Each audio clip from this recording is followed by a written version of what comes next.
une partie qu'il fallait prester. Na ba concert nyoso to comparer son reproduction aux autres kanamatoi. Au moins que je m'assume fallait lier bango na son. Oka ba dozo ba que fallait payer ye ko e ba éviter ka playback. Donc on sentit que même ou ta côté state avec bon ça différence te bido kwa zo ka kuna boule net il fallait que CD. C'est une réussite ya son.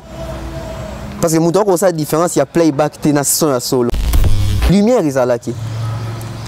Même de loin, quand tu es de loin, où tu as fallu sur scène, aux hommes on a fallu, au monde a clairement, au monde a fallu sur scène, et puis au monde a quand même podium. Bon, en termes maintenant anglophones. Déjà, spectacle les locaux battent dans monaté, ils ont sauté aux yeux. Donc, et là au moment où tu te dis waouh, c'est ça le spectacle. Concernant ici, Balaxa, tu dis que d'or à solo. C'est ça un vrai spectacle. Le lot Baïli Bisso, 11 morts. C'est bien, 11 morts. Qui atteste que Moutakufi? Les accords docteurs. Jamais policier a ça que Moutakufi. Si on nous dit qu'il y a 11 morts, bon, on dit que oui, il y a 11 morts. 11 morts, où sont les morts? On va nous dire que les morts, dans la morgue. La morgue, il y a des hôpitaux. Ceux qui 11 morts sont dans un hôpital, c'est facile à retrouver alors. Ceux qui sont là, ils sont fallés. On va se poser la question. Fallait à ça qui Moussa Nini Nicolas Sen jour il ne faisait que chanter. Il fallait comme une année banzé mnezo bomabatu.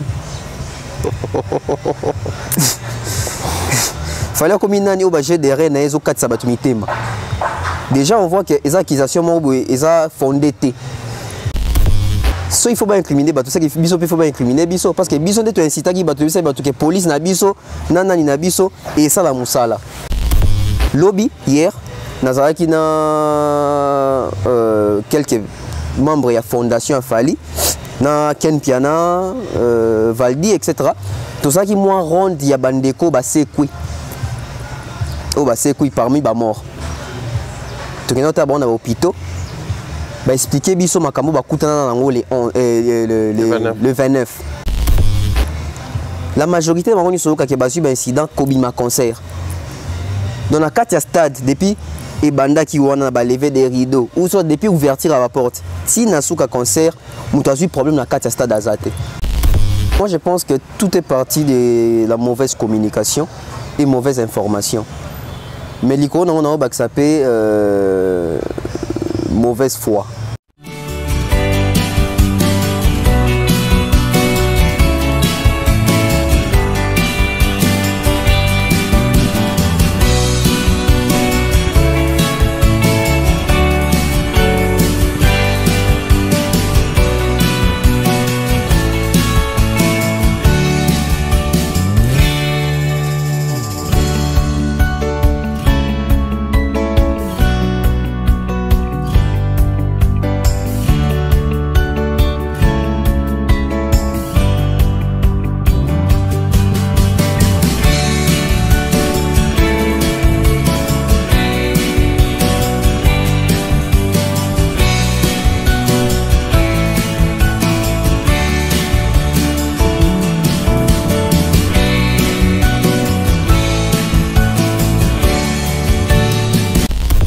Grand merci à tous les abonnés, les téléspectateurs, vous nous suivez de partout. Bonjour, bienvenue, grand plaisir de vous retrouver encore. Pour nous, c'est une famille, Africa Télévision, la maison de l'excellence. Je pense que c'était d'une très grande importance puisque nous avons eu à multiplier des prestations en termes de nos émissions pour parler de ces grands rendez-vous qui venaient d'avoir lieu le 29 dernier. Au SDM, Stade des Martyrs, avec l'artiste musicien Fali Poupa Aigle, à qui nous disons bien des bonnes choses et bons séjours à Brazzaville, là où il séjourne et il se produit, je pense, aujourd'hui déjà. Alors, sur ce plateau, je suis avec Beverly, tonton Bev. Avec lui, nous allons essayer d'avoir son avis et nous parler de ce qu'a été la prestation de Fali Poupa. On va prendre la forme, on va parler également, toucher les fonds. réfléchir autour de ce qui s'est dit aussi, vous savez, depuis un moment, cette histoire des morts d'hommes à l'extérieur de ces grandes marmites. On va aussi essayer de parler de ça, la manière dont la gestion en communication, 11 morts, après il y a ressuscité, mais aussi laissez-moi vous préciser que Bev venait de faire une descente dans l'hôpital pour vérifier l'information. Donc avec lui, nous aurons la possibilité d'avoir des informations fiables, parce qu'il y a sali quand même Moussala, on a commencé l'investigation, on a la descente pour avoir beaucoup plus de preuves et des références. Nous dédions en tout cas cette émission avec amour et disponibilité à notre cher aîné Vicky Jenny Mokonza Lyon. Il est à Kinshasa avec nous, bien de bonnes choses à lui. Également dire un big salut à Bernard Chamala et bien de bonnes choses à Nadine Mayo qui nous suit depuis la France. Si la réalisation de Glody, mais ça peut déjà nous permettre, enfin que toi introduire, inviter un Bissobert. Bonjour et bienvenue. Bonjour Pharaon Mumbaya, merci. Ça a toujours plaisir à Ozonga Awa. Merci et salutations à toutes les personnes aussi qui nous suivent à la maison, au boulot, parce qu'il y a un train, à Moussala, la cuisine à Zolamba, à Zokata, et ça peut bien. Donc voilà, je suis là une fois de plus pour répondre à une invitation. Il y a Maison de l'Excellence. Bonne santé. Santé, ça va, notre bien la malaria. Tant on a un petit bateau, oh non, il y avait une balle qui sort. C'est ça normal, fait un bel. On peut un conseil qui fait un bel parce que moi, l'équipe, façon de travailler, ton qui n'est pas émission, etc. Donc, même on a bel, ouais, fait gâteau bel. Donc voilà, mais ça nous avons mal à nous, tout le monde récupérer mouké. Voilà. Sinon, Bev officiel, ça va? Ça va, ça évolue. Malgré Kobela. Malgré Kobela. Chaîne est obéla. Tout ça l'effort. Attends, nous autres obéla, mais. Chaîne est bien portée. Chaîne est bien portée. En fait, ils ont Moussala au Topona. Et Bandeko, tu servera bango, peut comment net.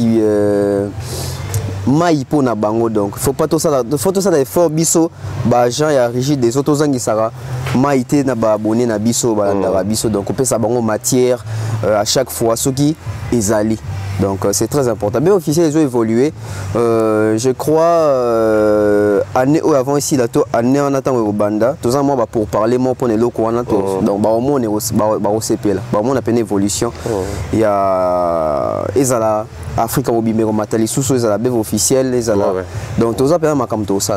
Voilà. Il y a des très grands projets aux la partenariat Bev officiel na Afrique en télévision. Donc dans pas longtemps bon également tout ça l'appel na ndeko bolinga rabiso. Je pense qu'il est temps maintenant pour nous associer. C'est-à-dire biso na bino tous associer tout avancer ensemble. Bon ça bateau peut bazar na activité na industrie venez sponsoriser nos chaînes. Déjà boyebi ga matière à bien bato balandango bata bien. Donc ça c'est matière non auto activité non vous avez une très bonne promotion à l'instar et à auto tout ça il a fallu pour pas. Vous avez vu les résultats sur terrain. On a tout le droit fallu. Pourquoi Bev, tonton Bev? Parce que tout le monde répond à nos PC. Pourquoi tonton Bev? Ah, pourquoi tonton Bev? Bon, je vais répondre fallu. Bon, je vais pressé. Bah tu n'as joué cette question. Tu as une émission de papa. Il a une émission de. Il a une conférence. Non mais non, na yoka danser moi fallait mba chéri boya bin ça ba tonton. Tonton Bev. Non en fait pourquoi tonton Bev ba to bien tout nanga pourquoi tonton ana. Bon en fait janga déjà na famille naza aîné. Hormis aux aîné unité hein. Il y a NT. Il va aviser na moi liboso. Na balé belé. Parce que na ozana balé belé wana il sali que côté à maman na biso naza koko ya liboso ya grand-père nanga côté maman. OK. Et nazana ba neve na ba nièce belé ba binganga cha ba tonton qui na cha bongo et même na avenue moi ba jeune fille ba jeune garçon ba ndo mona ke vieux moi qui na université zongara ba ndo ko benganga ya beverlité la majorité ba benganga tonton ah et tira na ngope bongo voilà ils ont voté que ceux qui ni qui si moko boyona non pourquoi tonton ils ont gagné na nièce belé na banani belé et ngamo pe comme ça ngabia benga ngamo comme c'est international et kendaka ba maman va benga tonton Bev papa Bev non mais c'est un grand plaisir je pense que c'est vraiment important l'atmosphère qui règne ce que les gens oublient quand on est en train de servir pour un artiste ou pour une tierce personne, par moment, il faudrait aussi communiquer la très bonne humeur, la très bonne ambiance qui règne entre eux, nos partenaires. Et cette vidéo avec Fally Ipupa, ça fait vraiment du bien à beaucoup de gens, voir que l'artiste reconnaît que bateau n'est pas sali moussala et il faudrait tout communiquer ensemble. Mais sinon, j'aimerais qu'on essaie un peu de parler. Stade des Martyrs et les Cani, avant Stade des Martyrs, donc la promo, la com et tout le reste. Et puis, Stade des Martyrs, la prestation. Quand on est commis, d'abord on va parler en termes de bateau bayaki, parce que quand on communiquait, c'était pour que les gens viennent. Ouais. La communication pour que les gens viennent et les gens qui étaient dans le Stade des Martyrs. Yomoko lecture nous En tout cas, je suis en train de faire une très bonne lecture. Pourquoi? Parce que biso qui événement opena à cœur ouvert to communiquer nango na motema nyonso et tant on communiquer nango bits nango ezaki te to communiquer pour bevaye bana to communiquer pour mombaya yebana te ezalaki pour na réussite d'abord il y a événement na biso oyo ya Congo il y a ba africain et sur la Libye au moins qui ba communication na biso mingi ezalaki basé na mort na batubaya ezalaki te basé que Fally yaka na banzembu te ezalaki batu baya kotala makam Fally au sala donc et puis batongo ezalaki on faisait la promotion seulement pour les Congolais de Kinshasa, on faisait la promotion même pour les Congolais dans la diaspora baya, même pour les étrangers aussi to monique à force il y a analyse Nabiso, émission Nabiso, certes les noms de l'artiste et jouer grand rôle et ramener pe batebele, mais il faut pas aussi oublier que notre communication aussi est accompagnée pe combo et artiste on a Fally Ipupa. Donc on a ce que les alines au lobby avant c'était la promotion etc. Mais ces jours là quand je suis venu au stade, au sentir que tam soso les kamoni mba bingo tonton bev ou bien ba bengo mutumo zo bouger ba bengo kuna ota moni mutumo na no mona te na vie. Et puis, son monnaie, parce que tu m'y es barré. Autant il ah, waza congolais. Au Poussani, en tout cas, je suis vos émissions, tout ça. Moi, je viens du Bénin. Ah, il salut au moins le Bénin, par exemple, tu as un téléphone, au Talanga. Au l'équipe, au monde, tu as Benga, on a France. Donc, quelque part, au monde, ah, Moussa, tout ça là qui est en 20. On a réussi à convaincre les personnes. Parce que, témoignage, je suis tes émissions. Donc, quelque part, par l'anda, puis analyse, on a incité Batubaya. Et j'irai encore plus loin. Parmi bateaux dans la communication, les parents venaient avec les enfants. Donc, au monde dans le stade, il y a certains parents qui sont en famille avec les enfants, etc. Il y a même les enfants au moment où les parents sont habillés. Au lieu de parents parents. Donc, émulation Zaki Makasi. Moi, je pense que plusieurs personnes ont collé biso étiquette que bato Fally. Moi je pense que ce bazan na événement bon va mécanique commissionner une équipe au to sali musala na ba comprendre que les équipes donc aux anga na ba accompagnement d'événements. Aux années événementiel mais en termes de communication bato faut accompagner, il faut opérer sa bateau baby musala. Donc moi je pense qu'on a fait je dirais pas un super bon travail mais tout ça qui est à la hauteur. Voilà. Alors, les concerts de Fally Ipupa dans le Stade des Martyrs, c'était quand même un événement, il y a très grande envergure, il faut les reconnaître. Il y a eu Batouaouta qui a un coin belé à monde. Pour Bazanabiso, moi j'étais très content même de voir qu'il y avait des blancs quand ça concert. Donc ça dit Baza Batuna Bisoté, Kokota Stade des Martyrs, ça a déjà une très mauvaise image, mais il a quand même réussi à organiser. On va dire tout d'abord la forme nango. Cette présence-là, c'est vrai, il y a eu ce qu'il y a eu, mais d'abord, la présence au Romona, la tranquillité qui régnait, la convivialité qui régnait, sans stress, les gens venaient dans le Stade des Martyrs. Au monde, même les bandes, pendant que ça va en place, mais les gens étaient là, patients, espérant que quand même. En fait, cette manière-là, Stade des Martyrs, on va dire, Fally a réussi quand même à changer l'image au concert à Stade, éviter nos gars trop bien. Soroye zana kilote na idor ba ça mal bossa à compte concert là ta kilote moi qui na c'est comme ça téléphone proactif c'est en fait tout le monde dans le Stade des Martyrs la vidéo peut circuler ne ba tout ba filmer na ba téléphone de belé on va dire que Fally a réussi son pari ou bon c'était pas son pari mais a réussi quand même avec son concert de changer l'image il y a ba concert dans le stade concert. Moi, je dirais même image, même il y a un Tara stade. Parce que stade, on peut garder pour un concert. Même pour un match. Bisous dans un côté stade, il y a un match à Léopard, mais ils ont un téléphone. Et des surcroît, chef de l'État dans la carte stade mais yo bango sa téléphone. Alors que le quoi chef de l'État zali c'est que sécurité fait ma casse mais aux bango quand même comme sa téléphone. Donc ces concerts de Fally pour moi je pense et puis si batu image mon sous non seulement un stade même il y a Congo. Parce que bande ko biso mingi batela rabiso dans nos na bango ils avaient que ah ça là on a rien dans stade mais kuna miibi. Kuna criminalité, kuna boy. Mais on voit qu'avec le stade de Fally, moi je pense qu'il aurait changé mingi. C'est pas seulement Fally et Moko, c'est les prestations de Fally Poupa. Fally ou abetara libanda, bakasha likole, etc. Tout le monde va concert ondé les kanaka. Moi je pense que si on a crédibilité à concert à Fally parce que ces gens-là c'est déjà. Mais maintenant déjà concert na betara libanda, on voit comment est-ce que ba fan na ba filmer na ba concert wana. Donc s'il prend les risques de ramener ces gens ces gens il y a ba concert na pays na Moko, c'est qu'il a accompli la même stratégie de sécurité. Il y a un de sali batubaya. Dans l'unité dans la prophète des malheurs mais il y concert belé il y a grand public au London na Kinshasa et artistes mususu batubaroya na moi ko banga. Comment ça? Baroya na moi ko banga pourquoi ils vont se dire que Fally pour pas obtenir au bêta na stade, ils a fallu acheter ba condition ni soit bêta la rapport à la l'aise na ba fanatique na. Par contre ba artistes mususu autant ba bêta ka mingi libanda mboka au moins la concert pesa mingi te libanda mboka. Mingi ba bêta na kati et toi la concert à kati ndé bêta ka. Je vais dire ici une chose.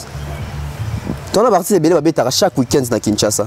Ou babetara tamusuzu, to baraka babetara mingi na Kinshasa. Oui. Ba concert chaque concert na bango désordre zalara. Chaque concert na bango bayi barabatu. Ba casse ça na mabitumbe bima na basuka ba concert wana. Mais seulement tolobela ngote to ebimara boité parce que ba concert n'est pas concert moko et attirera penza attention à batu mingi te. Aujourd'hui à Kinshasa, je vais prendre l'exemple de JB Piana. Il joue chaque week-end. Oui.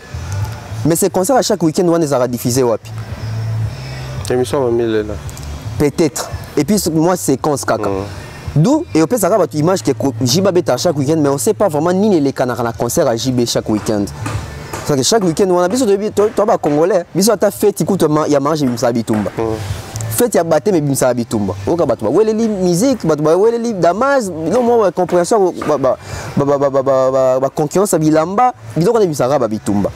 D'où concert a fallu et bêta miwana et puis si bato assurance on a mon stade mususu parce que mon a même tant où il m'a fallu mati sur scène image tout mon avis temps il y a mati sur scène oh bazo relé on a ba téléphone des autres dominés licolo wana on dit pas que ba concert ba mususu ba téléphone ils ont raté mais comme on a certitude wana il y a plus de 100 non bah plus de 100 000 personnes na ba téléphone licolo boué ça prouve à suffisance que même les gens au baki stade ba yé na esprit wana ke ils ont une équipe moro peut communiquer que boz à la l'aise sécurité ils ala wana parce que même ngamoro na stade wana tant na koti na saki na habité et à mon temps on a image dans mi mon abi mais bakoko ibanga pe chombo pour ermo pour ngazena dasa ermo na tiki on a mesa wana peso toza kota VIP wana ni na tiki pe téléphone na mesa boy dans la boîte azo snapping alors que téléphone ils ont dit oh ngamo to tele bi mais bako ibanga ngo petit si ko confiance ni ndo sala nga na minute wana na tika téléphone boy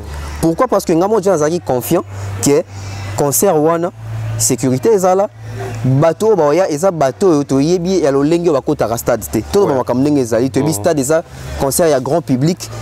Et mingi pe na stade to sangana ka VIP na bateau ba futi VIP te même na concert fallait zala ki to mona li konti azo kota même soit tellement za bracelet ba zio ba longolo ba zongi na 2500 donc imaginez déjà tant sangana ka bon on sait pas bateau ba zo kota na état d'âme nini état d'esprit nini baza ba nani na vraie vie on a ka ambassadeur ba kabi même moi a tient dans swag après pas tromper dans la vigilance donc moi je pense que communication na yemo ko artiste ndenga communiquer ndema kamne za rande pesa bato assurance ya koza stade na confiance wana robimisa pena téléphone ko tchangwa même likolo parce que aujourd'hui on parle seulement des téléphones mais na ba poche pe to za pe na ba mbongo na ba porte-monnaie etc parce que tobi ke biso la majorité à porte-monnaie biso za so fongole bon na moi carte visa na carte si ko imagine do rabongo na stade sans que check gonde moi muke ka pantalon na tiando tchengo et les sirotas seconde on peut poche à moi mukuse. Donc moi je pense qu'il fallait appeler confiance moro boye na batu na une autre façon au côté stade. Donc au côté stade au yepena ndengo lingaro zala. Moi j'ai vu des gens en costume. J'ai vu des gens au senti que mais John da la télé pena boye abanga ki testa dango yanda bule stade dango tamba bi VIP za pena télé ba che musika tondeni comment rola ta pembe pembe ouais ba ta pembe ouais et c'est que pena ba simba ba to tine mais au moins mutati pembe pembe signé tina makolo pembe Jo ebe pena que stade to parachuté ka à par hasard donc moi je pense que Barty Zabi Sofo apé sabato et là na goût ya okota ba concert na lolenge oyo il m'a fallu le banc concernant le monde na ba veste tout ça moi j'ai aimé en tout cas ça parti autant sous de l'obélité pour non peut aux 8 ans pena relobé la parce que mama kambo yo bakisama oh mais moi je pense que ba émission bon pe et qu'il y a sous moi mingi auto lobé la pena aspect de toujours lobé l'aspect concert pe. Très bien. Alors l'aspect concert aux alaka kana nous na mndenge déroulement les kanaki tout ça là on va parler du moment où fallait à Kotaki. Déjà public et combien qu'on réclamait présence naïe au mona bateau ba nobet avant première ba comme nobet combien qu'on réclamait présence naïe alors que lumière est là qui non oui je ne sais pas pour peut-être c'est des tournages un peu plus tôt que bateau ba qu'on imaginait déjà partir à 13h 14h ils avaient déjà plein et bateau tout ba comment est-ce qu'on mona que tourne ba ministère ba ngare tourna voyez foyer maintenant entrée à Fali on a comme l'impression bon ça c'est je ne sais pas trop la lecture dans ça qui nous dit moi le soir bana qui nango ils portent un message sur Fali pour payer mon corps. Avant de le faire, je disais je le ferai, oui. Tout ça là-bas, j'irai, je reviendrai, et c'est Ngozali. Chacune de nos actions devient mémorable, tout ça là. Le choix même, on a comme l'impression qu'il fallait voulait communiquer quelque chose. Déjà, moi je pense que Fali Poupa, bon, dans le bâtiment, c'est préparé pour mettre un concert, mais il a vraiment eu le temps de préparer ces stades des martyrs. Okay. On remarquait la majorité des stades des bêta pour ne pas dire tous les stades. Ils ont un concert, ils ont un concert, ils ont un message. Déjà qu'on a donné un message à Nzembo. Il fallait donner un message dans le podium. J'allais avancer d'ailleurs. Voilà. Il fallait donner un message dans le concert. Donc on Congolais a la rame comme la Hey Moussousou, même côté na ba moniangote. Du coup tant fallait côté Nzembo wana, c'est pour aussi même Makambu Toyemba, Toyemba on a été Toyemba. D'entrée déjà une chanson qui porte un message et puis un message fort. Hein. Moi je pense qu'il fallait à côté d'Anzemona parce qu'il avait compris que ces jours-là, ils allaient qu'ils jouent, il faut parce qu'il fallait abandonner Anzemona à un concert. Jamais. C'était vraiment bien choisi par rapport il y a plein. Par rapport à la concrétisation à parole, dans le bac, les 29, les 29, plein, Batoubaye, Nenga Souetaki. Nzembouana, moi je pense que Fali, tant à Pona Kiango, à Bandanango, il savait pourquoi il devait toucher par là. Et on comprend que Nzembouana tant à Bandinango, et puis c'est pas tout le moment on a le baram PV. Stade échangé Mbalamoko, parce que même temps il fallait mater sur scène, Badbazen et Sengo. Mais tant il fallait Nzembouana qui s'était combien de fois 3. Donc stade des moins chaleur Moussoussou. Oui, tout ça qui on a biso tout. 15h, 16h, donc ça fallait en matapena lumière et zanan, lumière du jour et zanan.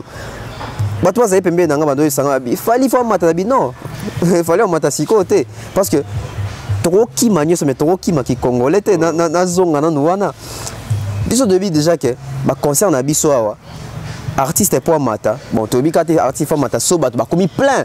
Mais tobi que ba concert à bongo normalement en tout cas so et banda il faut attendre 18h juste. Pour artiste à Zouatin au matin podium, tous Zouatin pour vivre la lumière parce que la lumière va vivre bien ceux qui te tout. Voilà. Donc artiste au matin 15h à Toki sur scène et puis na Boutou, tina ba lumière en auto à la Kaibso et Zalanine. Donc comme matin déjà dans Nzembouana, moi je pense que c'était un message fort et je demanderais aussi à nos artistes quand ba matara sur scène, ils doivent savoir aussi avec quelle chanson commencer. Bisous artistes sont matara matika abandi oyemba ne kaka boy. Ouais. Bah, concernant des années, il faut quand même une dissertation. Nzembo, il y a intro, Nzembo développement, Nzembo conclusion. Bisous arabes, moutamani, toro bandapé na show, to koti malili, to yesu show, a to keti na suka. Mais moi, ba conseil belé banda, babani no show na suka. Il y a un de ça qui va décourager, affaibli. Moi, je pense qu'il fallait avait bien sélectionné Nzembo, Yaroko Tanango. Fali pour pas un répertoire, c'est vrai, tu vas reprocher Belé, mais parmi les moments où j'avais senti encore la chaleur dans cet espace où il y a Stade des Martyrs, c'était lorsque Abeti générique et à droit chemin. C'est comme si c'était un moment où tout le monde s'est souvenu d'où Fally est parti pour que les lots soient atteindre action mémorable. Puis après, par la suite, Total c'était vraiment une fête. Mais tant qu'on a associé, on a senti qu'il y a réaction, même les vidéos qui circulent au monde, les jeunes, peut-être na Power, mais depuis associé, c'était vraiment vieux, père, se retrouver, mais jeunes peuvent se retrouver. Dans la musique de Fally, on a comme l'impression publiquement. Oui. La musique a Fally, il y a Ferrero, il y a la musique longtemps. Mais avoir la réaction au Salaki, la Banzemboana, na Makambo et Lobamaka. Comment juger sur terrain, d'autant plus que la musique est mélangée, mais Banzembo, on sentir qu'il est emporté quand même. Oui, oui. Et ça, erreur de communication au Salaka. Ok. Moi, je pense même que la musique, certes, mais ça ne se joue pas chaque jour. On a un bar, on a un so koti baba oyoka héritier oyoka Fally oyoka frère peut-être parce que bilo balobara moi je pense que ba influence wana nyo c'est pas vieux na surtout ba parents na biso bazana difficulté à admettre que ba artiste na biso ya lelo ba ça la succès. Alors ramenons ka ke ba musique balombo ba bete ça musique à kilo ba musique ba nyoka longo ba bete tikala ti lelo. Et là, on a un sens négatif. Mais on a un sens positif. Pourquoi? Parce que moi, je pense que même biso, tant qu'on a 50aine, artiste en tout cas, ils sont en train de faire un héritage. Autre mœurs. Donc, Fally pour que tu droit chemin dans le lobby, ils ont ici battu Makambo belé. Même moi aussi, quand je suis non, le char de fer était, mais quand même moi, qui moi l'eau moussous, et surtout, et l'eau c'est bateau plaisir, tant parce que ça a été reproduit de la manière auto quand on a cédé. Et puis bateau, on senti que Nzembo et Zangara bateau, fallait appeler ça bateau dans concerté. Moi je pense qu'il fallait un mécano pe bateau nan. Bon, bino peut tembe, c'est un mécano dans Nzembo on peut akala. A meki biso associé au monde ndenge na ba papa na ba jeune bazoye ba associé wana. Donc moi je pense que côté wana ba congolais ba se rappela ki ba africain ba se rappela ki mbala moko du coup parce que apparemment les autres comment j'ai ka Fally na a flyer banzembo ya tokos mais jour wana pena Fally azongi biso na époque biso tozalaka ovandi oyoki côté au papa Wemba chéri Maria oki côté au Koffi Olomide Washington oki Werason kuna so eleli oki JB Boye bye bye Juliette après to comme en 2006 oki banze mo bondie na to yo kati na Congo donc Fally azongisa ki biso wana ba associé neza banze moko na album droit chemin n'a rien à dire ba associé wana et Fally asala biso mouvement du corps na nzembo wana biso to yo quand to bika ki seke Montana zo mata et pourtant Montana pas agini na stade. Mais tant qu'il fallait mettre ce mouvement du corps, on s'est dit que Montana en a été. Ils ont dit Montana Ayaki Nasuka. Donc moi je pense qu'il fallait bêta qui a même générique à droit chemin et bandé on s'est dit waouh. Moi je me dis aujourd'hui on voit Fally pour me faut aussi voir l'équipe au bazo reproduire son wana parce que Fally t'aime ta bêta guitare wana il est là qui wana Fally t'aime ta bêta qui batterie wana. Voilà, on s'est dit que Fally Azana Banzembo Azan un répertoire et c'était important bêta stade wana parce que stade peut pas bêta faut un répertoire donc on a Fally à revisiter en 2006 tina les lobby que banzem sous peut susciter mais moi je pense que comme mentionner droit chemin aux genèse à Makambutu c'était important. Très bien, c'est important mais aussi on va parler en termes il y a invité il y avait Charlotte Dipanda, il y avait Awilo Longomba, il y avait Gez Mawete, il y avait les quartiers latins, Montana Kamenga, Sam Chintu, Modoga Barambwa, Gibson Boutoukondolo et puis na place à Babia Bataki, Prince Babia.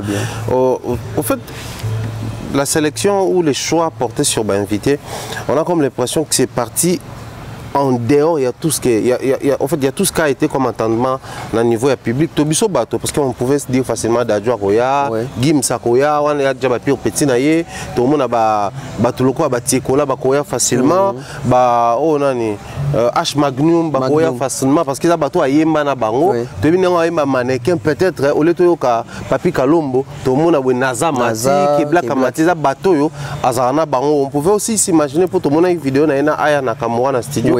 Peut-être un peu à Bakoya, mais étonnement, à côté ici vient la légende, et puis Gez Mawete. Les gens ont apprécié, mais apparemment, il a imposé les invités en dehors, il y a bateau, vous s'imaginer les choses. Moi je pense même Yemo aussi en dès qu'on s'est justifié dans d'une manière indirecte. Donc la fali. Donc c'est pour vous dire que attention à la battante non mais bon ça dans on mingi c'est concentré sur fali. Au risque ça dessus et Batebele va zaki dessus. Et déception Batebele et zaki peut combler na ba surprise parce que on a des au ba bien appena surprise. Tout à fait. To Vandi Boye qui pouvait s'imaginer pas seulement dans le stade même à Kinshasa voir à Will Longomba. Personne.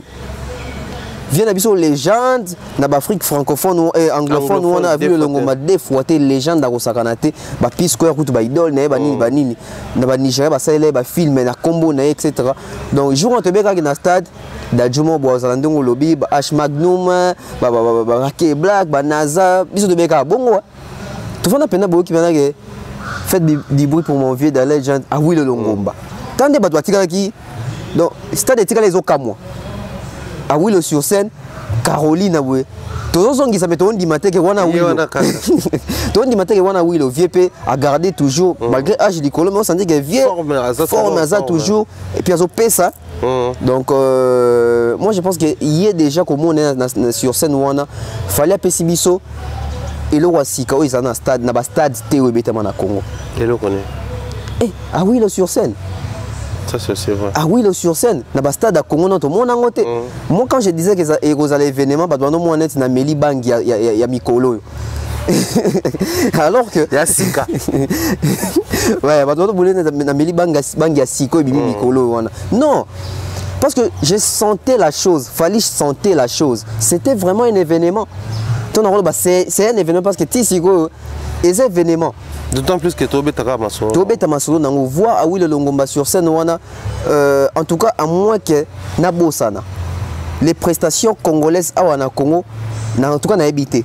Là, on a mon artiste congolais Matisse à Will sur scène. Là, on a monité en tout cas. Donc, comment on a fallu qu'on Matisse bon puis qu'on honorait parce que il faut aussi dire qu'à Will Longomba, on a presté devant plus de 100 000 personnes na Congo. Certes, à Robert Tango Liban, mais na Congo, on a Kinshasa, on a presté devant Batebele Bongo Tepinan. Je crois même pas qu'on a presté dans 4 stades.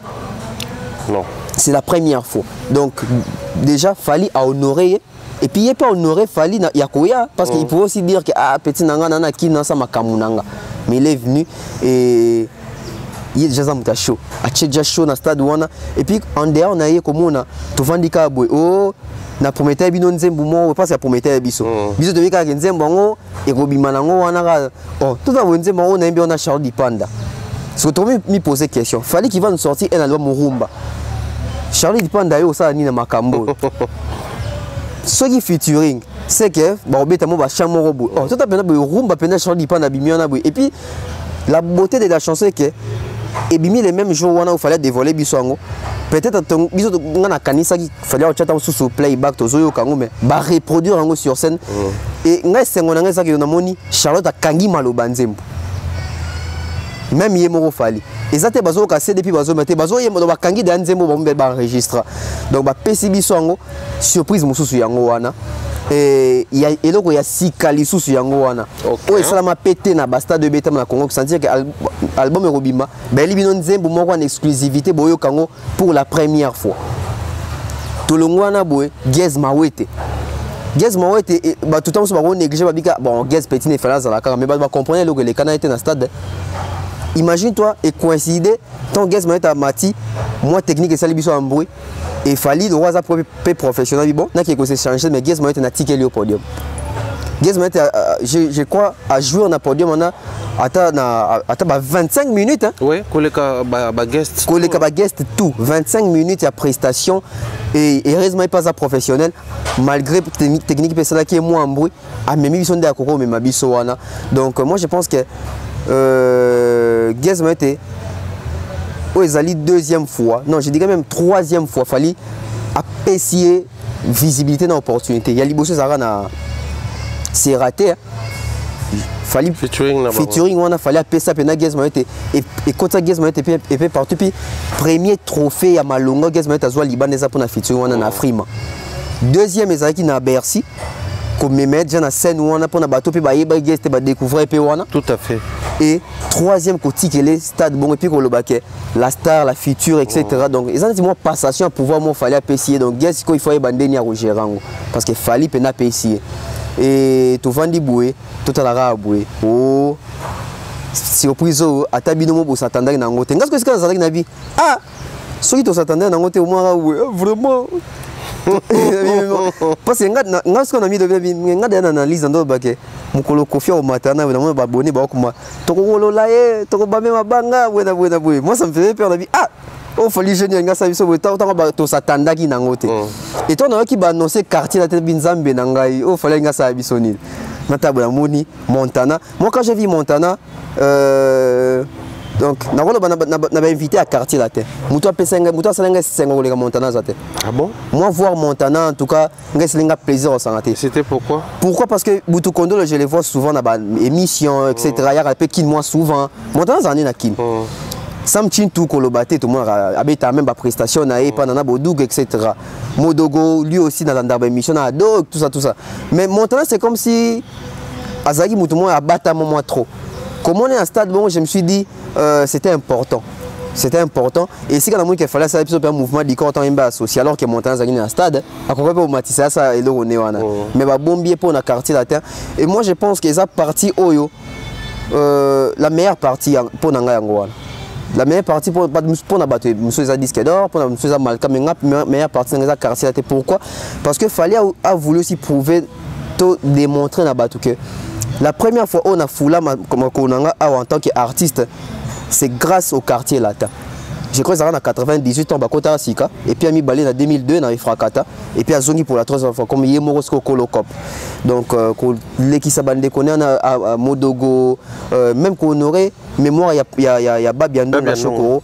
Moi je pense même, et si la Kofi Olomide Azali, Sora Talib et Majouana, Sora Mona qui est Majouana, à combien de temps que ça m'a mis sous? En même temps que ça m'a mis sous. Les aïeux, peut-être moins émotionnel. Et j'ai aimé la partie.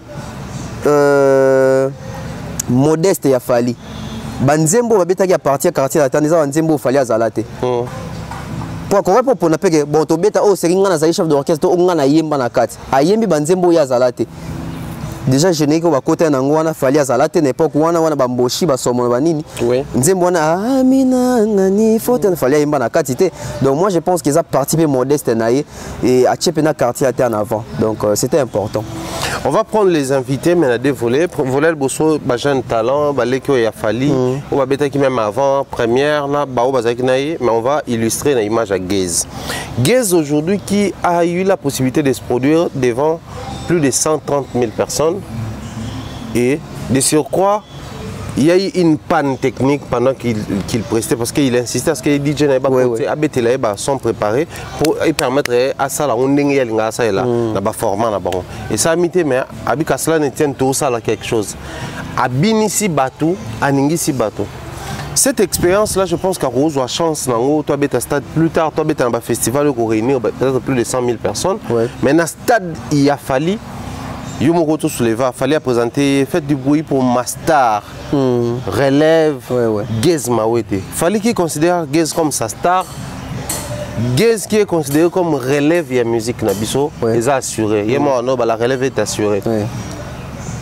Gez a contrepartie qui renvoie l'ascenseur en disant Toye Bisaka Bango, qui est Moussa Malom pendant qu'il est vivant. Donc Fali, c'est une fierté parce qu'il y a ébellé la musique Nabiso. Mais expérience, pour concert à Stade des Martyrs, ils ont vitrine. Oui.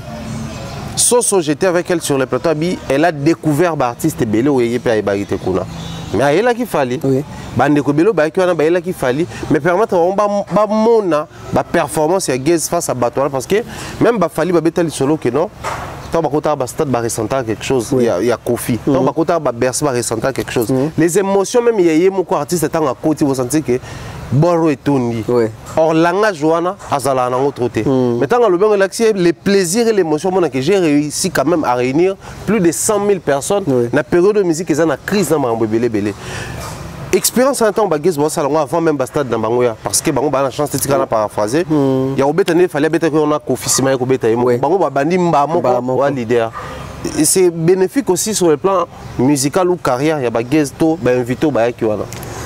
C'est très bénéfique parce que moi je pense même hors musique, Moutou Onzamakela a toujours besoin de sévénés à Rotonda. Très bien. Parce que même tout ce qu'on a Gez, tout le même bateau a levé des rideaux à Pamba. CV na bango ils a garni dans des monts sakanate parce que tant à Oleka na ba plateau ba yamba kaye parce que ndé bazana ba évoluer kaka. Ba yamba ka bango ba beta ba histoire na bango à Olobake. J'ai été na événement, il y a concert, il y a stade des martyrs, il y a fallu pour pas na bêta lever des rideaux. Na ya comme fante, fallait ticker langa podium là, fallait associer na cop là, fallait associer na succès là, fallait associer na scène là, parce que scène a fallu va partager on peut na n'importe qui, fallait accepter de partager sa scène na bande ko wana, autant sous biso autant sous toza occuper musique autant sous na veni bobi ahoni oleki. Mais fallait andimi ko zo bango valoriser bango boyo capé bango. Soso il peut à cositer nga bato be basaki lever des rideaux na moni bango le même jour mais na yo kata musu penzembo mais longia mutu na ebité to yemoro mutu physique na binde za la raté na découvrir bande ko belé pe jour wana ki aboye au senti pe que basa pe na makambo ngo parce que il y a une différence que aux arna studio batiki pe bo sala makambo devant bato ba musu bakota ra frousse ba musu au senti pe que baso bi marali banda ba note mon senti que bande ko wana balaxi pena que la musique congolaise dans les ali bien que na rapport tende ba misa biso belé baloba ke o ba producteur ba ça tete musique za non producteur te yo yemba na nous ça non makamu parce que on remarqué pe ba grand non lelo ba so sala makamu ba na ba producteur te donc moi je pense que musique de des araliboso donc comment on a que fali a pesi bango espace bongo et surtout tous ce qu'on a Gez Mawete même Gez Mawete c'est venu en tout cas Gez Mawete pendant sur a super retraite peut-être sur droit vouloir y était pour se venir pendant ça va. Alors il y a biso qui na sara na Bercy a fali.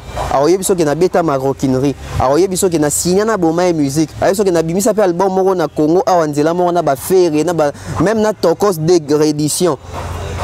Mais na lia pe bango. Alors beta on peut l'histoire na CV na. Alors pe que na sala pe tube na mo na Congo comme na 5 il lia pe batou. Alors le qui Kofi Olomide bengi sana na légende. Alors le que artiste belé pe ba lukan pe na cha voix na ba feature na album na bango. Donc azana CV. Moi je pense que ba artiste na biso otolobara parce que les locaux congolais alobama comme sans pour autant vérifier. Oh ba fali ba zamita ba kangaje. Mais tant qu'on fallait azo pesa déjà ba Gez azo fungola jet. OK. Azo pesa visibilité parce que bandeko belé ba yaki wana peut-être on a ba artiste na biso baza pe na moins réflexe té ya ko captiver ba fan. Au moins ogoya ici ka ba invité un anniversaire, to ba invité une prestation mo ya bongo. La moindre des choses ya osana na souka za nini. Au pesa ta batu TikTok na yo, YouTube na yo, ça ne coûte rien. Suivez-moi sur Instagram, papa, suivez-moi sur YouTube, etc. Même si tout est barouna, mais quelques personnes, bakoki toujours au Yolanda yo. Même si batu na minute on va emporter pour le mais tant que on tal après, bato ya qui concerte, tant que on tal la bonne artiste par exemple comme on a artiste ya changu nani zombie DJ Zombie tant sous DJ Zombie abi o bolanda na YouTube na buna bo na bato ne so bazana bako Yolanda et ça va faire aussi moi chiffre moi on a na chaîne na e artiste ne so pe bazala ke ba pesio visibilité mais ça la pe na ndenge ozo la visibilité ngo po panzango pe pa bato batikeli yo. Donc moi je pense que au fallait à sali il faut interpeller pe ba jeune artiste au bazar génération on a fallu tout comme ba vieux naé ba kabola pe jeune ba petit na bango ça ne coûte rien. Fali nous a promis des choses beaucoup plus sur le bagi na spot publicité na bon on a les vrais spectacles. Son lumière. La bilo qu'on a mis ça tu il a rempli ça. Il a rempli ça. OK. Et Michel Sko est bandé. Explique-toi. Et Michel Sko est bandé. To bandé na son. Mombaya. Basta de Betami na Congo. Emenea, Koffi Olomide, Werason. Maintenant, le awa, biso tous les autres ans, téléphone, on a YouTube, stade on est dans YouTube. Parce une partie quand il fallait prester, on a concert en to comparer son reproduction aux autres kanamatoui. Au moins je m'assume fallait lier bango na son. OK. Son et ça la biso moi quand on a technique joana. OK. Mais son au penat parce que tu as la musique. Quand Fally chante, quand si mes autres instruments, toujours quand on dirait c'est des autres c'est reproduire. Je m'assume ici. Dans ce concert à Werason où tout dit ça batte belé wana. Yoka drum. Yoka pena kakutu kakutu. Yimo ba oh. Ah ben t'en drum mais on son nino. Tant bazo yemba les gens aillent regarder parce que avant dans le babonata là. Que les gens aillent vraiment regarder stade à Werason même temps ba yemba ba nzembo na ba oneti ba chanson. Yoka moi instruire tam so moi likolo ba voix ba chanteur. Yoka moi guitare les autres s'accorder tena drum etc. Et là ben son so exact que zo ka voix mutualité. Musique nation ils ont se marié c'est ça aux yeux à Koffi aux yeux à même ya Wenge ya Suka awa oyebi ke mutasova ki moi so eza le makaba na banini na mais so yoki na banini oka ke so eza ki pendate so qui sont à Fally moi quand je suis sorti du stade aux à Dassa Fabrice tobi mabu oka bato ba kota stade te o ba vendre na ba venir en dinga stade parce que kota banzila kati pour l'embouteillage. Au cas où Fally paye, il y a éviter qu'à playback. Donc on sentit que même où tu as constaté, avec la différence, c'était bidon croiseau quand on a voulu il fallait que CD. C'est une réussite, il y a son. Parce que mouton comme ça différence, il y a playback, tu as son à solo. Au bateau bêta pena à solo. Donc ça déjà parce que ton bateau bon, à dans Fabrice Basiliki. Bah là, il s'habille tout le monde à venir à battre. Oh, comment on habite? Ça va bête vraiment, surtout Fabrice. Vraiment. Mais si on habite, bon silicaté, bon c'est là parce que bateau va comprendre que sans bateau kawa, nan ba yo kangote. Posez-vous des questions. Koffi abeta stade ou un bateau loba jamais que autori kuna Koffi abeta en playback. Ou est rabeta qui bateau bon côté. Ou est dans ce bateau beta bateau habite ba ko playback. So babi ba ka playback c'est ça qui ba ko pena vrai son. Ba ko pena reproductivité parce que mouton ko bi on nzembo fallait chango CD to fallait pena ba betango. Les premiers concerts dans le stade des Martyrs ou pas des bêta. Yo lingi ka son ndeni. Ngo ka son mabe. Lumière. Tu es dans la lumière. Stade nanga bomo na ba ingénieur, lumière. On a un système makasi ngana yaki pena pour la lumière wana. Et on a compris que lumière isalaki. Même de loin quand tu es sur de loin où tu as fallu sur scène. Au monde a clairement. Au monde a fallu sur scène. Et puis, au monde a quand même podium. Parce que beauté à lumière, c'est un podium. En fait, il faut tout dissocier le mot. Quand ça soit bien lumière, c'est lumière à stade. Lumière à stade, non, t'es pas bon. Parce que stade est rose en la lumière. Mais tu vois, lumière, il y a podium, il y a scène. C'était visible. C'était pas noir, c'était pas flou. À part lumière à stade, puis on dit que la lumière, la lumière, on a beauté à stade. Parce que quand on a ce problème, c'est que Zawana. Lumière au Senga. Et ça, lumière à stade Mobimba. Ton lumière, il y a scène, il y a artiste. Lumière où il y a l'oba qui est lumière, il y a stade, ton lumière à scène. Voilà. On a ce qu'on joue au Yambe. Il faut toutes les questions. Parce que soit le que ça, lumière à stade Mobimba. Ça, c'est une réussite parce que lumière à stade Mobimba, c'est ça qui te monaki. Soit rappelé à le ça sur scène, rien à dire. Même tant mal Kamati, elle était aussi visible, ton monaye, etc. Donc, moi, je pense que. À ce moment-là, c'est pour prendre dans l'obaki et il savait que aussi même côté wana. Moi je me rappelle quand j'ai réussi pour Paul Obaki, koye mana plein tout content côté. Tout y a pour la lumière, son, na spectacle. Donc côté déjà son c'est bon, lumière ça va. Vous allez voir les vrais spectacles, les vrais shows. Pour les Congolais, c'est vrai, les concerts n'étaient pas pour les Congolais. Les concerts étaient pour tout le monde. Et c'était pour tout le monde qu'il fallait avait invité les gens. Bah, il y a un stade de Martyrs. Déjà, tant qu'on a un stade, il y a place à monnaie de ma casse. Donc, c'est qu'il y a pour la batunion. Oui. Mais, parlant d'un stade de Martyrs, il y a plein de gens, il faut aller là, pour solo le stade d'ailleurs, tout ça là. Mais les spectacles aussi, les gens s'attendaient. En tout cas, à un show. Pendant longtemps, tout ça là. Et les gens ont tendance à dire que ça n'a pas réussi parce que à Pessi Bango, Shona spectacle Bango s'attend dans la hauteur. Ouais. Déjà, il faut tout le monde équivoque Moroboué. Il y a différence entre concert, on a des prestations, na show. Fallait que ça show, et puis après ça qui est un jour. On expliquer ce qu'on va comprendre la différence entre concert et prestation na show. D'ensemble concert na bango. C'était un concert, c'était une prestation. Pourquoi? Au senti babandi, et Betty, tant que Kati Boé, toujours 15 minutes au Luka deuxième zembo. Ce qu'on appelle ça notre définition show. Show est anine. Show n'a pas très bon à catch. Parce que catch va bien en show. Ils ont divertissement. Catch est mon aboué sans arrêt. Mais c'est ça qu'il fallait faire. Après c'est un show. Associé Silim Balamon Zemoussou. C'est ça un show non-stop.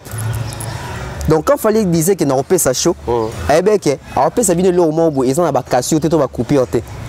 Sur le cas, tant ça qui a changé là-bas, tant que moins l'eau m'aura mouqué, mais ça t'est 10 minutes mon boué, il y a répu. C'est ça un show.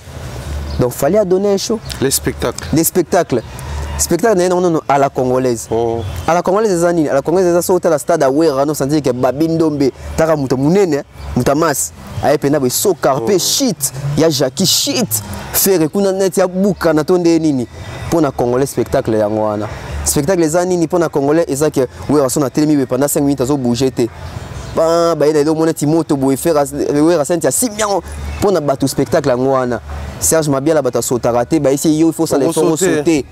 Ah, bois qui spectacle à sauter. C'est le coup n'a pas c'est papa toi yo beta mbunda te osala kana tu kangi mbunda wana. Pour na congolais c'est ça les spectacles. Mais je vais vous choquer en vous disant la vérité que spectacle oh fallait la ça qui joue wana à ta stade monté ces soirs na Congo. Ah puis battu moi quand on lembinga we battu wa lembinga. Babi ah toyebaki. Toyebaki au lobaka boy. Combien c'est quoi qui réponse on a nango? Ah spectacle au fallait salaki à ta stade mon côté et zoa tout est sale. En quoi les spectacles de Fally devient si particulier au point que tout le ballon va tout besoin. Ok. Déjà il faut commencer déjà à définir c'est quoi un spectacle. Non bah Charlie Prince concert à Fally sur côté Zaramalili spectacle les a raté. Spectacle na bango ça on a tout ça à Légion. Mais ce qu'on a un vrai spectacle déjà bon en termes maintenant anglophone. Déjà spectacle les locaux ba don ba monaté ils ont sauté aux yeux. Donc et là au moment où au talian tu te dis waouh, c'est ça un spectacle. Concernant ici Balaxa tu dis que d'or à solo. C'est ça un vrai spectacle. Disque d'or à solo. Au côté de stade Balaxa non monaté du nouveau, c'est ça un spectacle. Tout comme des toi rapport à shit. Si peut tout le monde va shit c'est trop ça qui a sous spectacle, t'es pas tout le monde en trop. Fallait qu'on l'accès au disque d'or wana. C'est un spectacle. Biso de vendre à Elvis Presley dans un spectacle. Son côté va concert Elvis Presley à part dans ce monde il était avec sa guitare. C'est un spectacle. Tout ça ce qu'on a Congo. Non tout le monde a disque d'or il y a soloté. Et surtout certifié dans Snap. Sauf à l'accès on a stade. C'est que KO debout parce que c'est la première fois tout le monde c'est une chose qui saute aux yeux. Au Monion Baliboso, tu te dis waouh, c'est ça un spectacle. Non, tu as dans le stade. Tu as invité dans le stade des Ali. Voilà, c'est ça. Nous avons une réponse. Très bien. Alors, Tonton Bev, aujourd'hui, je pense que dans le on a sommaire émission, il s'est dit beaucoup de choses autour de cette prestation de Fally pour pas toujours insister sur le fait que mort d'homme et ça, qui n'a qu'à stade, mais plutôt les bandas. Cette situation a pris des tournures au Otomoni, plusieurs médias en parlent, surtout les médias. Il y a les bandas, on va prendre TV5, CNN et tous ces médias, même africains, anglophones, francophones, même chez les lisophones aujourd'hui, Bazo Lobelango, que les concerts de Fally vraiment a causé du tort dans Batebele, Baliwa et tout. Surtout toujours sur le plan national, on a vu même les ministres, le vice-ministre intérieur, je crois. VPM. On a vice-premier ministre, ministre intérieur, on a même un seul discours directement où il a dédouané la police parce que ça l'a bien, donc Baron Bazan a cité, mais on doit voir ces dossiers avec l'organisateur. L'organisateur doit vraiment être suivi de près, Mouta Bougete. Les gens indexaient directement Fally parce que c'était son concert bien organisé par M. Etel, 360 et toutes les bandes qui vont s'associer pour la réussite et l'activité. D'ailleurs, à l'instant, nous sommes en train de faire cette émission Fally Obeta à Brazzaville, donc il n'est pas au pays, il est quand même parti. Mais avant tout, la descente au Salaki que tu avais effectuée hier, mais j'aimerais connaître un peu des réflexions autour de ça. Cette situation tournée au Ezui, aux autres concevoir et surtout qu'il s'agit d'un grand artiste qui est connu. Conséquence, média le bandé comme Lobela. C'est vrai, on a suivi la TV5 a essayé un peu de revoir reportage naïe pour en plus beaucoup plus de précision. Il avait artiste, mais pour certains, c'est ça aussi. Donc moi je pense que tout est parti de la mauvaise communication et mauvaise information. Mais l'icône on a mauvaise foi. Mauvaise foi pourquoi?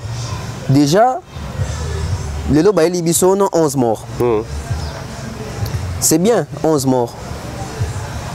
Qui atteste que Moutakufi? Les docteurs.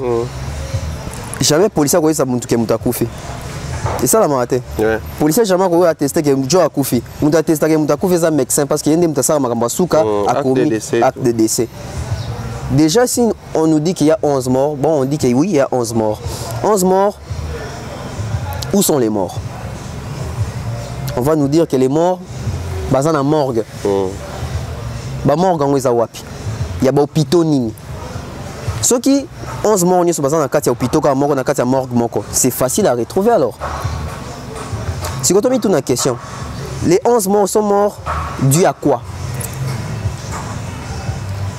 Ceux qui battent là Tisango Fally, qui battent Koufi pour Fally, on va se poser la question. Fally Asaki Moussa Nini Nicolas Sen jour il ne faisait que chanter.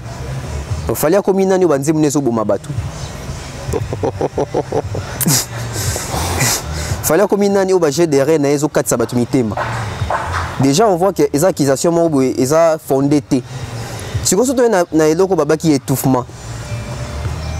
Biso lelo toza lelo na moni bato bazo condamner plus Fally. Mais bato bazo bossa na peta nsusu ko condamner biso. Bato zaki na communication parce que biso to rassurera ki bato ke ya sécurité. Boya sécurité ça va bien, police likonzi. Maman la promotion ça garanté et ça li ke bato musu ba ye po nango. So il faut pas incriminer bato ça que biso il faut pas incriminer biso parce que biso ndeto incita ki bato bisa bato ke police na biso nanani na biso et ça la musala. Alors, lobby, hier, Nazaraki na quelques membres de la fondation Fally, na Ken Piana, Valdi, etc. Tout ça qui moi ronde ya bandeko basekui. Oh basekui parmi ba mort. Tout que notre bon à l'hôpital. Ba expliquer biso makambo ba kutana nango le 29. La majorité de gens qui ont eu un incident Kobima concert.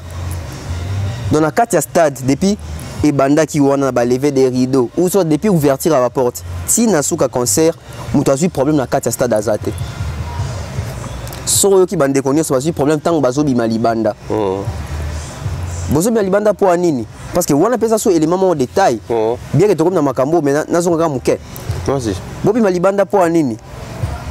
Parce que Batobele n'a pas raison sur que Fally, comment est-ce que Batobele va quitter concert tant waza sur scène. Mais bato baso bango ça bato basaki na kati ya concert. Ngamo na zo bano na longwaki stade Fally za na scène na scène.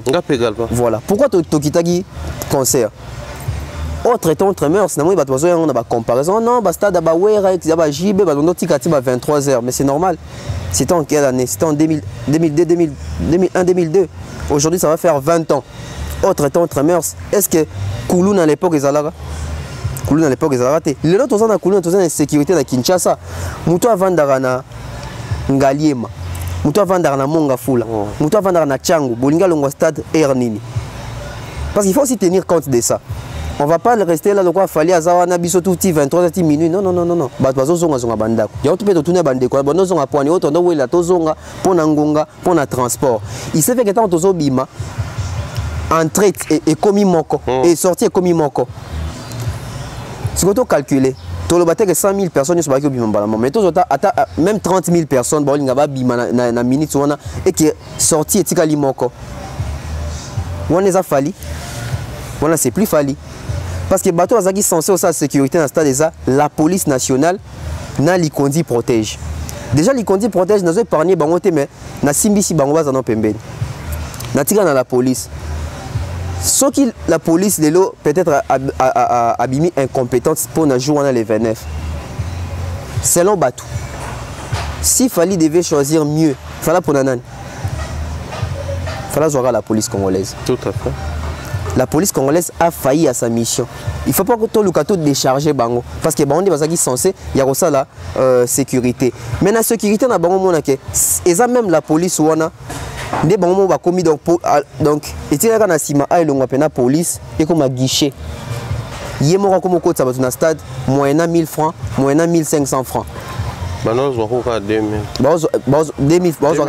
2000 matin. Au PC 2000 francs à cotiser dans stade. Donc on peut dire que quelque part, même la police, surtout l'étouffement, c'est que la police peut orchestrer l'étouffement. Parce que déjà, au côté de bateau, il y a une voie illégale, ils ont orchestré le bateau dans le stade, ils ont étouffement. Biso ne sommes pas sans ignorer que tu fais des vidéos circulent là, que papa, maman, battent la banane, biso bakuluna, etc. Mais nous posons des questions. Tu as fait une vidéo, tu as dit policiers et les gars TikTok, il fallait comme si riche. Qu'est-ce qui prouve que le bateau ne peut pas faire ça dans la carte bakuluna bazate?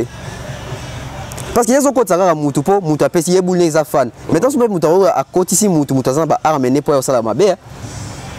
Donc regardez déjà ici qu'il y a insécurité à bateau outil. Dans la police, il fallait ça la moussala. L'Ikondi bazoa qui bango pour na raison nini. Bazoa qui bango na nous te pour la sécurité mais bazoa qui bango pour renforcer la sécurité de la police à Osala.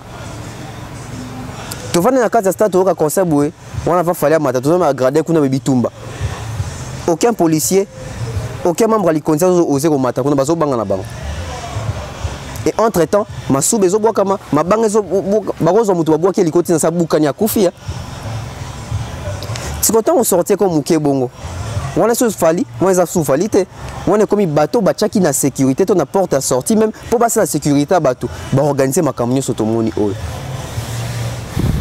Et si quand on a eu une mauvaise foi, on a sens nini. Fallait à Betty, Bercy. Maman na victoire, tu es là juste en angoté parce que là tu sais corona. Aki na corona et bomi bateau. Fallait réussir stade né. Il y a mort et là, moi pas l'obélango zate. Moi l'obélango zate. Soit l'obélango bimao azo jubilé, bazo kufa. Donc quelque part on voit que moi mauvaise forme ezana, mais seulement s'il faut mener des enquêtes. Et docteur moi on a moins pas ça nini on est-ce que VP Makendaki a pesi ba numéro ba ndeko bazali na hôpital wana siko biso tomi tuna 11 morts ngo baza wapi. Parce que na kata mort on mona ba biso bazo c'est quoi. Je me vidéo circulé, ceux qui va penser qu'il y a un bongo, à Baena, Kubatama, à Bimi, Bilo Rabongo, on doit se poser des questions. Biso tout. On va payer ça combien? Bon, on va payer ça combien? Et puis, Balaka, combien parce qu'il y a bien payé, même pas bon, Balaka qui. Balaka, combien? Et pour un niveau qu'on dit, Mabilo Rabongo. Et quelque part aussi, posons des questions. Les policiers ont toujours condamné Bango Lelo. Est-ce que Bazara bien rémunéré? Bon, même si Bazaki bien rémunéré, est-ce que Banga va agir autrement, ou va agir kakabou? Parce que mon bayabiso dans le Congo, moni Congolais autamboula, moni policier Congolais banimba. Alors que les policiers sont censés abattre la population, n'a pas bien aïe. En confiance. En confiance. Mais au moment où les gens étaient méfiants, même il y a la police. Donc moi je pense qu'il faut tout le monde qu'on a boigné. Certes, tous les cas, tout le monde a bandé quoi, on a vidéo quoi, mais tu vas comprendre la vérité. Il y a ma camouébélé. Même si moi, je témoigner à Katuana, habillé tant à quoi qui battait une ambulance. Mais au lieu que mon pensée s'en a vu, papa s'en a vu, il y a une ambulance, c'est là quitté tout ça. C'est ma camouébon. Alors que chaque entrée dans le stade des ambulance. Alors, pour te boucler la boucle, c'est vraiment un constat personnel et je souhaiterais que semaine aussi là, cette semaine prochaine, ils ont parmi cheval de bataille. La relation entre les hommes de la culture ou les musiciens et les culturels que nous sommes.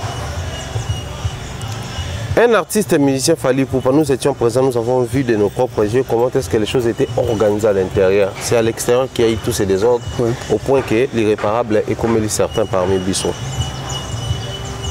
Il nous a vendus, il nous a honorés. L'extérieur était là. Les hôtels, les agents de l'aéroport peuvent témoigner. Il y avait même, pour la toute première fois dans la génération, tout le monde a une production scénique et ça dit que démarche à facilitation comme ça, ça dit que si on a un visa facilement, le bas Fally. Nous avons des mikili événement moïsa kuna osengi demande visa pour assister kuna. Donc comment on a demande visa, ba te belé ba yaki pona makambo susu. Mais ba comme ça la combo ya Fally pour avoir accès facile. C'est-à-dire Fally était devenu un élément pour avoir facilement l'accès ou le visa de la RDC. Donc c'est déjà un élément qui nous vend à l'extérieur du pays. Je prends le pays tout entier. Mais on revient chez nous, les culturels que nous sommes, tout le monde a un politicien, comment les journalistes, les analystes, les politiciens, ça a la récupération pour protéger les politiciens. Mais chez nous, Daniel Safou, un politicien qui passe sur un plateau, insulte ou traite Kofi n'importe comment, alors que les grands messieurs, c'est une légende à côté de Nabiso. De surcroît, aujourd'hui, il est ambassadeur culturel, donc détenteur d'un passeport diplomatique, considéré comme un diplomatique culturel. Mais les politiciens peuvent les traiter comme bon et ressemblent à Bango. Et ça ne nous dérange pas. On voit aussi un ministre qui est politicien passer, tenir des propos, donner des chiffres. Après vérification, noir sur blanc, c'est tout faux. Comme un technicien, parce que le ministre est censé être un technicien. Tout le monde est un technicien dans le secteur. Tant que le ministère est chargé de la communication, ça peut descendre, chargé de presse, comment gérer le secteur. La police est en porte-parole, c'est-à-dire, étant un technicien, le monde est relayé. Après vérification, il y a quelques bateaux qui contactent, c'est quoi. On ne voit pas les ministres venir corriger son erreur ou à la limite sont chargés de communication ou corriger l'erreur. Ni la police chargée de communication parce que l'inspecteur provincial était présent quand le ministre tenait des propos. Mais nous les culturels, vous verrez, certains vont se taire, d'autres vont s'aligner derrière. Passez-moi les termes, cette bêtise, ouais, les Charlie, les Virginie et tant d'autres, c'est culturel qu'on les fait ou pas. Mais quand même soutenir au Monia, Bomi, tout concerne tout ça là. Et nous prétendons aimer la culture et soutenir la culture. Là, je n'arrive plus à comprendre et pour moi, ça devient vraiment une très grande préoccupation. Quand est-ce que nous allons nous aligner pour protéger les artistes et musiciens, surtout Fally Ipupa, parce que lui, il mérite ça. Kofi Olomide mérite ça. Nos artistes méritent ensemble pour protéger les valeurs aux basali pour nos partenaires. Moi je pense que il y a des démarches bien. Il y a des démarches malonga et bateau culturel il faut s'aligner derrière eux pour accompagner la lutte. Mais comment on a les lots bandeko belé pour basa musamo na biso awa bazo apuyende obi wa bêtise wana c'est triste to bakaza par wana na habité so to wana za sous NT wana za même koebelo ozo salaté oyebité ozo œuvrer dans quoi c'est très dangereux et danger nango bato ba mona ngo leloté danger nango zoya dans 5 ans 5 ans za musika te eza bientôt awa to loba to zana na chance à ko éradiquer loko yo. Parce que tu as fait ma casse, tu as suivi, mais tu as bêtise, et quand tu as 5 ans plus tard, tu as lavé en côté. Et tu as un regard en sur Bisso 5 ans plus tard. Parce que bateau bazo soutien tant notre Bisso dans un en général, bateau va si ma bêtise. Bien que tu as maintenant on denga bongo. Bateau bazo soutenir Bisso na bêtise on a les loto ba o atala la Bisso wana. Ils encouragent. Dans 5 ans ba le la Bisso bando qui les mêmes personnes wana. Binon de bomima Bisso na nzela oy. Et le corps la fanatique azarné incontrôlé à quoi baluke la biso comme mutaka mususu biso to tikali na médiocrité bango ba komo linga susu biso te bino ndem do sala biso boy et puis fanatique so wangani bandeni kezagi to yete awa peke ngana zara na démarche wana te ngana landa na nganzela na bango te. Donc moi je pense que lelo Fally Ipupa aza mutu mo zo mériter ba respect ba estime protection na qui donc musique protection même il y a pays. Il y a pays. Les pays doivent être fiers comme fallait à Salina Stade. Aucun politicien ça le roi bon senti que batba oti libanda baye na mboka awa. Tobite que politicien comme sous président to ministre a invité batoté concert un événement culturel où est relié ba pays africain et le ngoli batuti na ba poto batu baye. Ceux qui tozaki intelligent, ceux tozaki penza bato babi ko saisir ba opportunité. Tu vois, exploitant même du côté culturel, même du côté touristique. Mais tout ça, dans le concert, ça fait 5 jours ici, les qui n'ont pas de poto. La paye, on tout ça coûte fort quand on a bandé quoi, tout le monde c'est un site, moi à le kuta kaka pas pour la semaine à Kinshasa, biso to bani ba futilité, bato ba koufi, bibembe, bouena boye. Les pays ne gagnent pas, les pays régressent. Et bato bazo salango. Baza bato la majorité baza contre Fali. Ce côté est-ce que c'est bato baza mité baza bon na bato baza mité mabe. Mais ndé to balo barando ki zoba. Ndoki azara penda zoba. Même ndoki ando senga mbule beta le 29 et ça même ndoki ando na besoin conseil za imka. Si on senga mbula pona nini? Pour conseil imka pesa la te. Tala ce que tolongo susu wana. Même ndoki wana ana posa Fali a réussir te. À ce incriminé, il fallait que tu koufi, boina. Mais même de Kiana Sobo Sanake, il y a de quoi ça moutou héritier chrétien au bêta les 25. Babylon a acquisé dans le Faliwana et qu'on bêta pekuna. Namine Sona, alors ça, alors que l'héritier n'a a changé de discours. Et moi je pense que la personne la plus studieuse n'est pas côté dans minute, il faut les héritiers ou Watanabe. Pendant ma camo, ils ont comme il a fallu parce que héritier des prochains sur la liste. Il faut y aller au travail, bon, à travailler dans la police congolaise. C'est le moment de prendre les précautions. Là où la police a failli, héritier Jean-Denis Sango. Parce qu'aujourd'hui, si héritier veut faire mieux que Fali, moi je pense qu'il doit seulement réussir dans la sécurité. Et donc, je suis à quoi il y a présenter le diplôme, problème à réussir car la sécurité. Parce que sécurité, et qui s'y Fali sonne. Fali Poupa, du haut.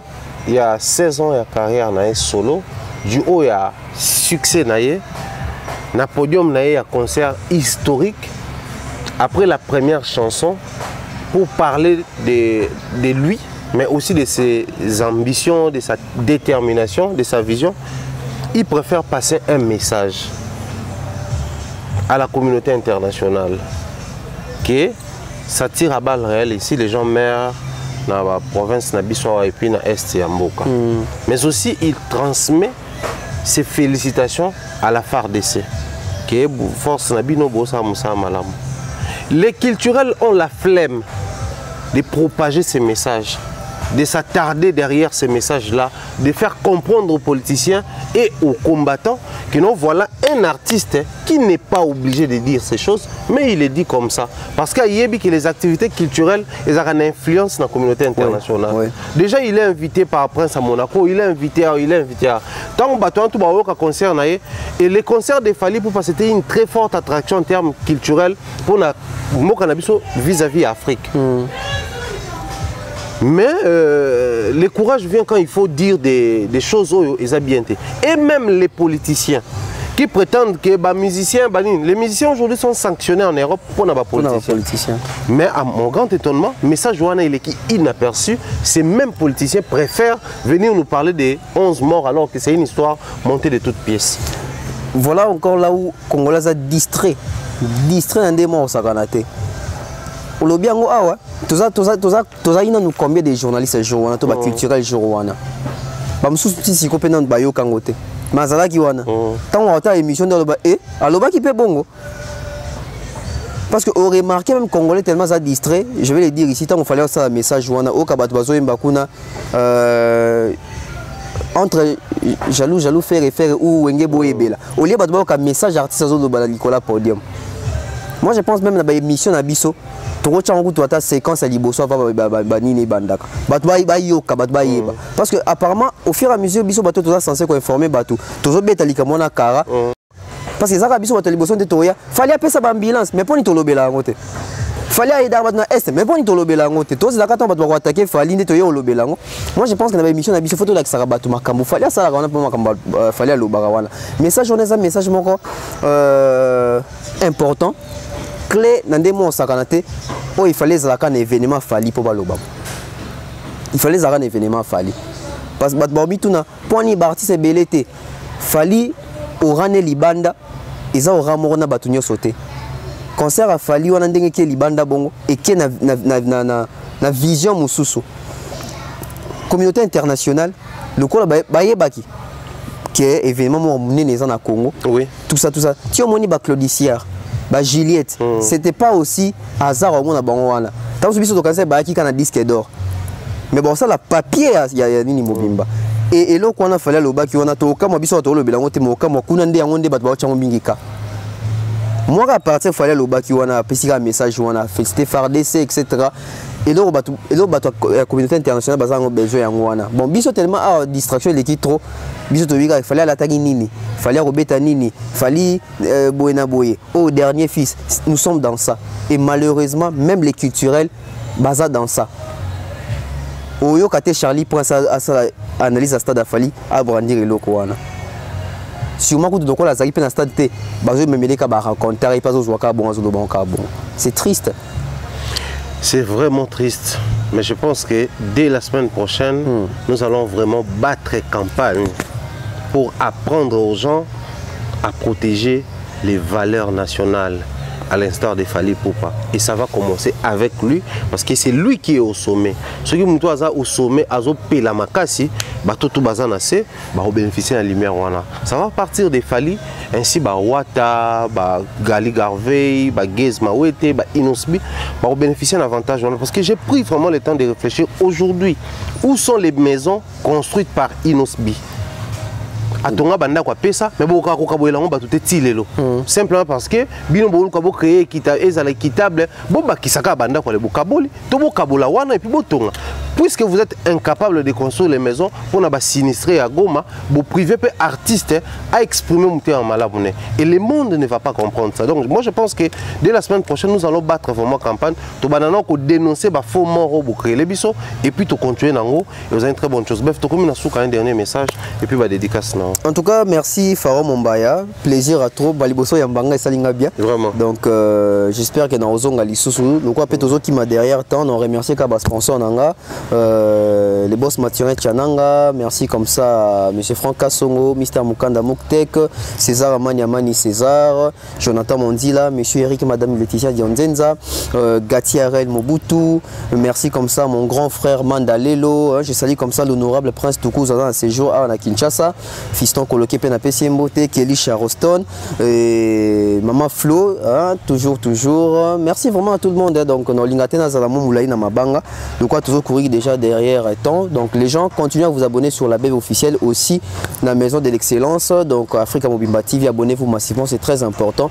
Car il faut protéger, protéger les valeurs, protéger les culturelles, au baza ba valeur, au baza ko prôner, ma kambongo penda ya ba valeur, ya musique, na biso, ya culture, na biso, c'est très important. Moi, je pense que na liro onde biso na biso to ça la force et même moi changement mon sous-soupé na sphère yango ya culture. Merci. Voilà, merci à Bev, merci à Glody Messa qui a assuré la réalisation et nous dédions en tout cas aussi ces passages comme ça à tous ceux et celles qui nous aiment bien. Je pense comme ça Mireille Flore Oyona, Irène Bio, ma jumelle depuis Australie, dire comme ça un grand merci à Nadine Mayo et bien de bonnes choses à toi. Bernard Chamala depuis Soudan.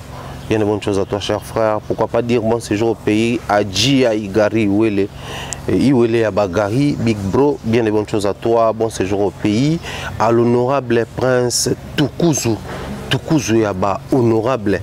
C'est la personne qui est Kelly Charleston depuis Canada, à Toronto. Chers collègues, na Pession Mbote, bien de bonnes choses en tout cas à Batutu et toute la diaspora congolaise au Bozana Bissou à Topé Sivino Pembote. D'ici là, portez-vous bien. Je pense qu'on se retrouve très prochainement. Bye bye.